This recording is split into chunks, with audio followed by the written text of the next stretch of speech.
Thank you all very much for coming. I'm delighted to have you all here. Let me just make a few remarks, and then I want to make it a conversation. First of all, though, I want to introduce a couple of people who are very special to me. My wife, Cheryl Wu Dunn, has been my partner in raising kids and writing books and doing just about everything, and indeed a huge factor in my decision to go forward here. And then my mom, Jane Kristof, the matriarch of Kristof Farms, an inspiration to me in terms of teaching me so much about empathy, about giving back, a model as well as a matriarch.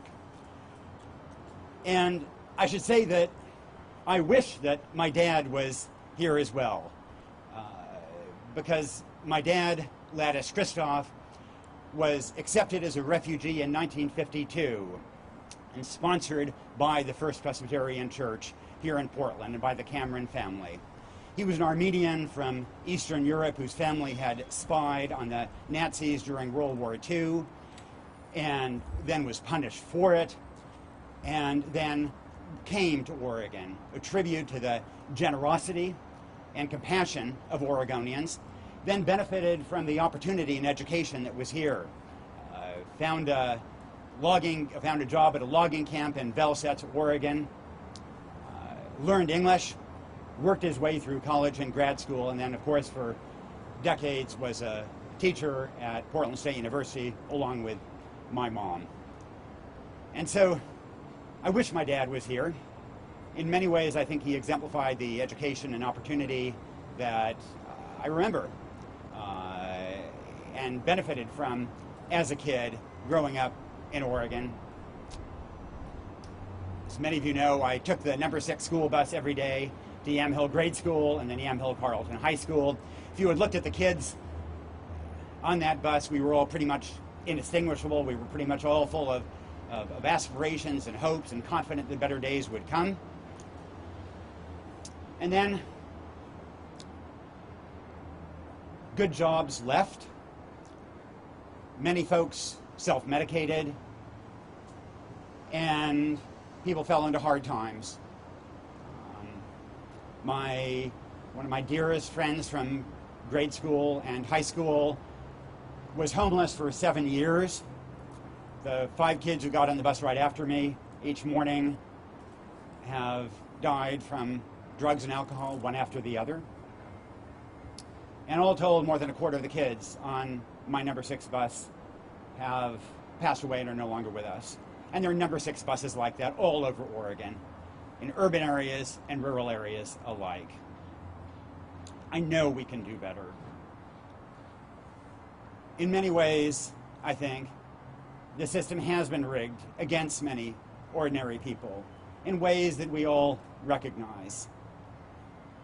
And I think that the start of changing that and providing more opportunity and better education for people on those number 6 buses all around the state is going to have to involve sending a new kind of leader to Salem.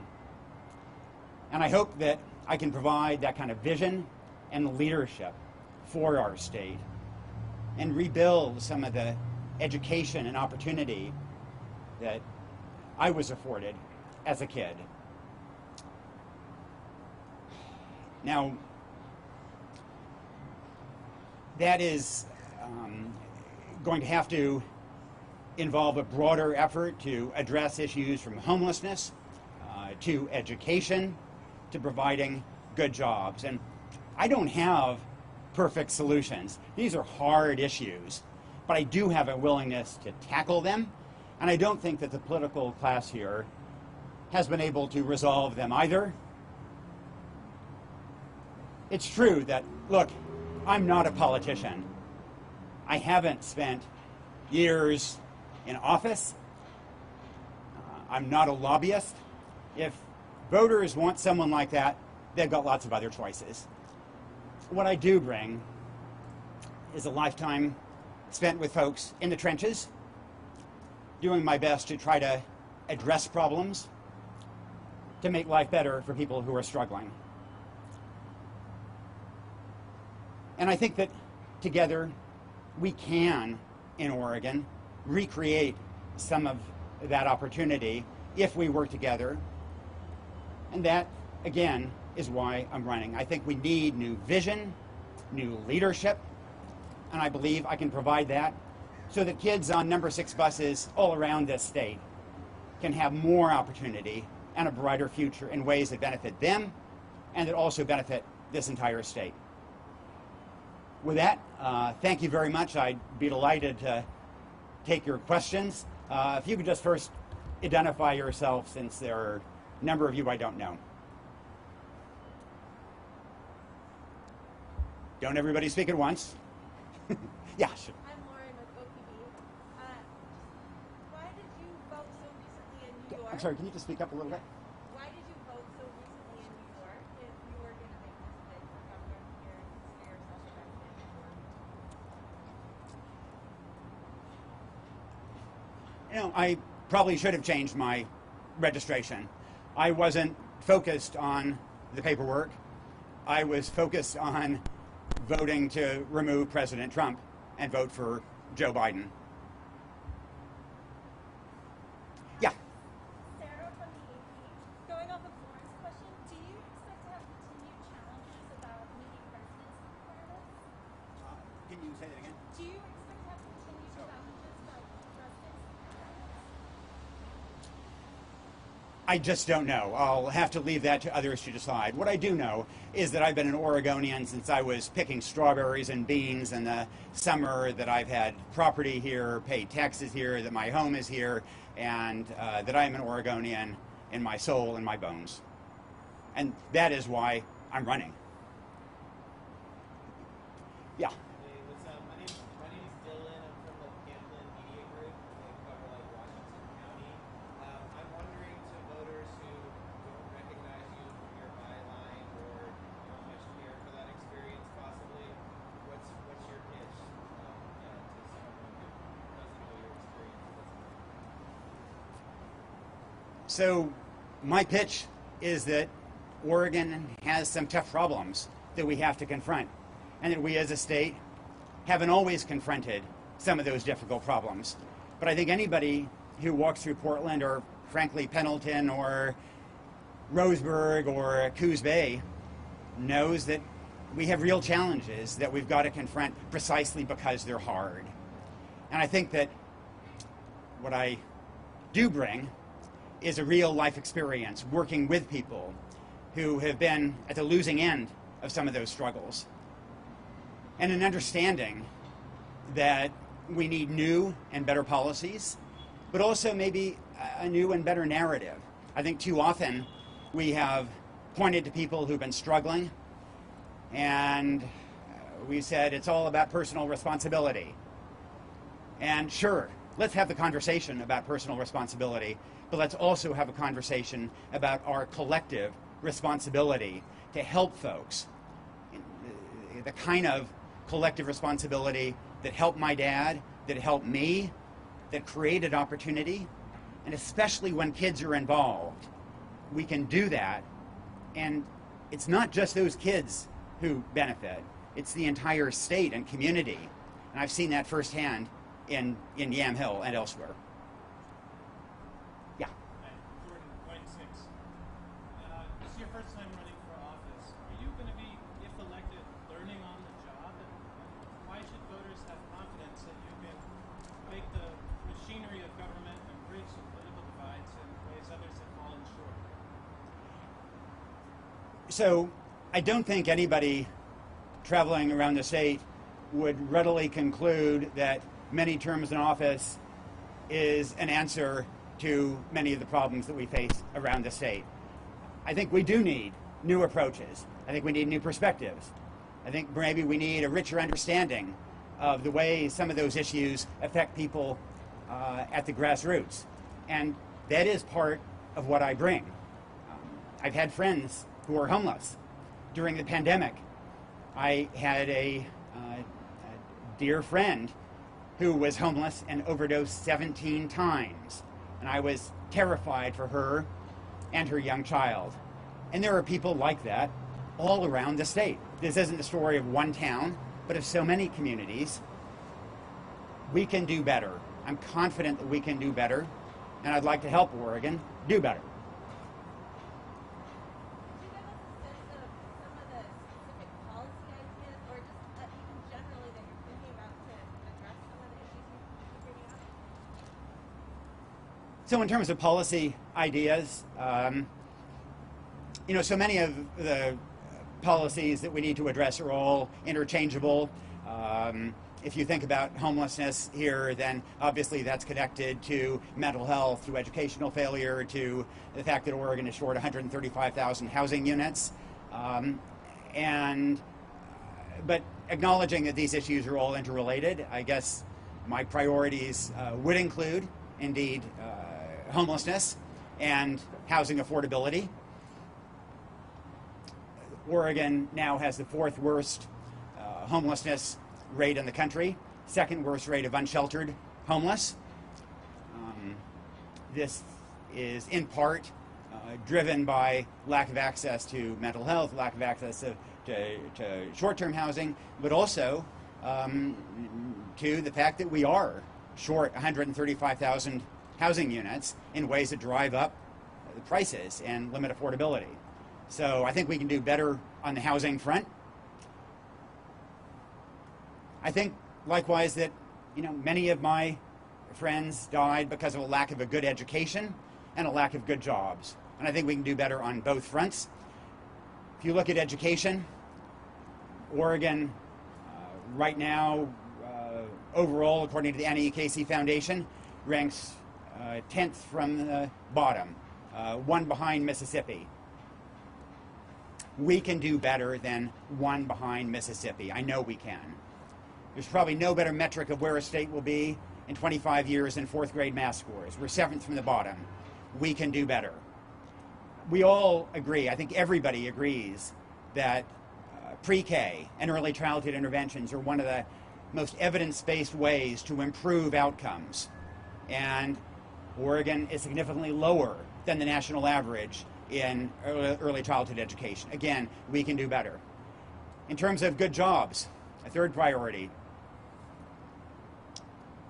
we have real opportunities in this state to provide better jobs for people, not just here in Portland, although we need that, but all around the state in ways that may build some connectedness again. And I would cite as an example the opportunities in climate tech. I focused on some of the problems that we as a state face. We also have opportunities.